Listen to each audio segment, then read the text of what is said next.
Et action! Bonjour à tous et bienvenue sur Media Show pour cette nouvelle Média Critique. Et aujourd'hui il sera question de Mortal Engines, et pas Engines comme tout le monde peut le dire.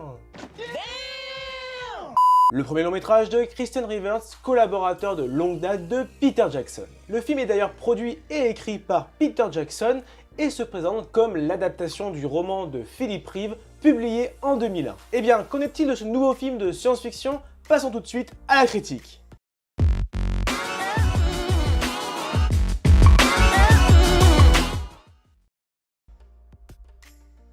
Des centaines d'années après qu'un événement apocalyptique a détruit la Terre, l'humanité s'est adaptée pour survivre en trouvant un nouveau mode de vie. Ainsi, de gigantesques villes mobiles errent sur Terre, prenant sans pitié le pouvoir sur d'autres villes mobiles plus petites. Et nous suivrons les aventures de Tom et Esther, deux personnages que tout s'oppose, qui vont former une alliance hors du commun et destinée à changer le futur. Mortal Engines est un film de science-fiction post-apocalyptique qui avait un véritable potentiel avec un scénario original et une mise en scène exceptionnelle. En effet, le scénario débute avec une première partie très intéressante et bien amenée, cette course-poursuite pour illustrer la guerre des peuples. La contextualisation du monde et le développement de l'univers est bien foutu et on y croit vraiment. Certes, l'élément déclencheur de ce nouveau monde, à savoir la bombe atomique, est peu développé, mais l'ensemble est clairement attirant avec un rythme soutenu. Tu la regardes et tout ce que tu vois, ce sont des lignes saillantes. Mais elle est tout autre chose. Elle est belle et étonnante.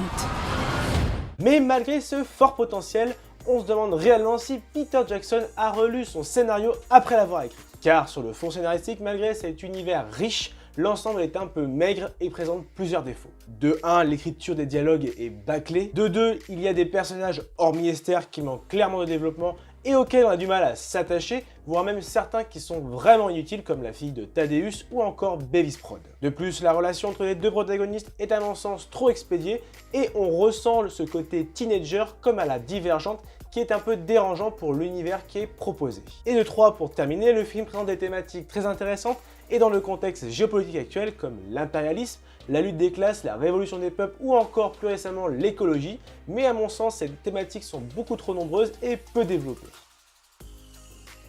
En revanche, sur la forme scénaristique, ce film est vraiment impressionnant. En effet, Kristen Rivers et Peter Jackson nous proposent un univers palpable avec une vraie authenticité. Et la mise en scène nous fera rappeler un peu l'univers de Mad Max. D'autre part, les décors sont soignés et imposants et tout particulièrement avec ce vrai travail sur l'architecture de la ville de Londres construite sur le plan vertical.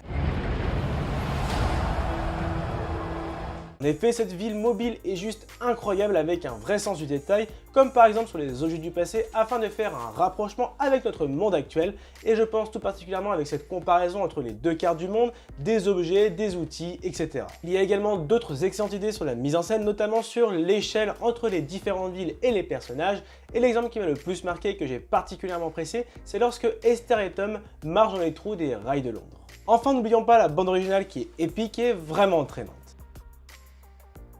Terminons sur le casting en commençant par Hera Hilmar qui est convaincante et s'impose dans le rôle de Esther. À ses côtés, Robert Sheehan est un peu fade avec un personnage qui est à mon sens peu développé malgré qu'il soit investi. Et face à eux, c'est Hugo Weaving qui prend le rôle du méchant et qui est vraiment bon. Et comme j'ai pu le dire tout à l'heure, il y a deux personnages qui sont inutiles et donc les acteurs n'apporteront pas grand chose à l'histoire, à savoir Layla George et Ronan Raftery.